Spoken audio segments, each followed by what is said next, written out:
안녕하십니까? 자산의 건강을 진단하는 또박또박 부동산입니다.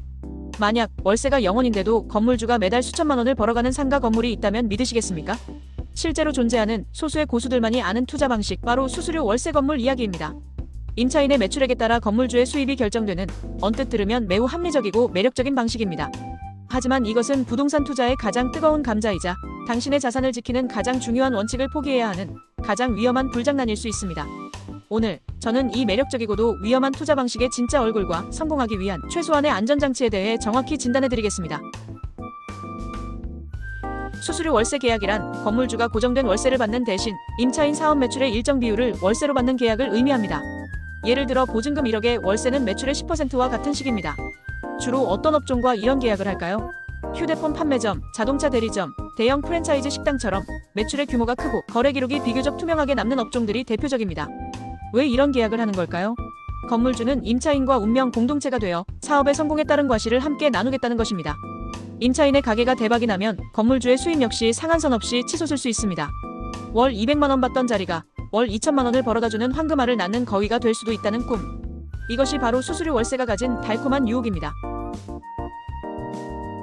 하지만 그 꿈은 세 가지 치명적인 리스크 때문에 악몽으로 변하기 쉽습니다. 첫 번째 진단, 극심한 변동성입니다. 고정 월세는 경기가 좋든 나쁘든 약속된 돈이 들어오는 안정성이 있지만 수수료 월세는 그렇지 않습니다. 임차인의 매출은 경기의 흐름, 유행의 변화, 새로운 경쟁자의 등장 등 수많은 외부 요인에 따라 춤을 춥니다.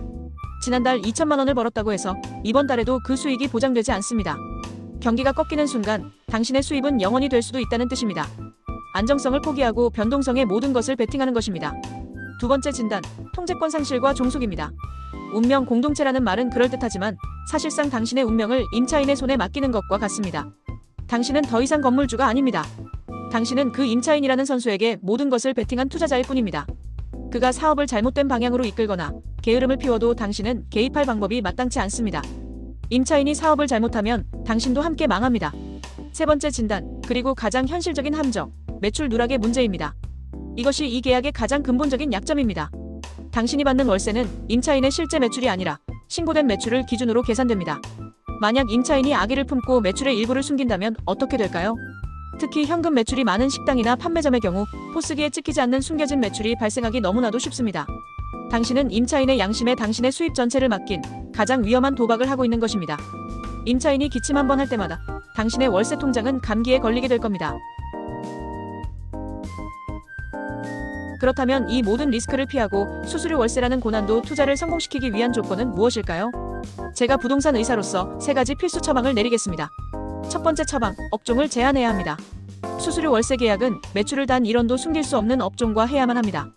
예를 들어 100% 카드 결제만 이루어지거나 모든 거래 기록이 본사 서버로 직접 전송되어 관리되는 대기업 직영 프랜차이즈가 가장 이상적입니다. 개인 사업자, 특히 현금 매출 비중이 높은 업종과의 수수료 계약은 매우 신중해야 합니다. 두 번째 처방, 최소 보장 임대료를 설정해야 합니다. 리스크를 줄이는 가장 중요한 안전장치입니다.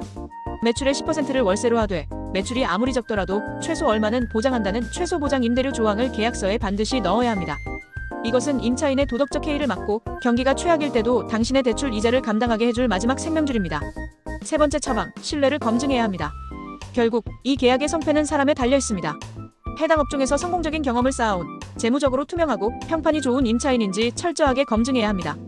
단순히 돈을 보고 계약하는 것이 아니라 나의 자산을 맡길 수 있는 파트너를 찾는다는 관점에서 접근해야 합니다.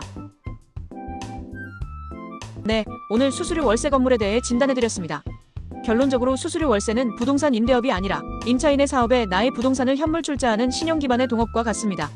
당신은 그 임차인의 사업 능력과 정직함을 당신의 전 재산을 걸고 믿을 수 있습니까? 이 질문에 망설임 없이 예라고 답할 수 있을 때만 도전해볼 수 있는 최고수들의 영역입니다.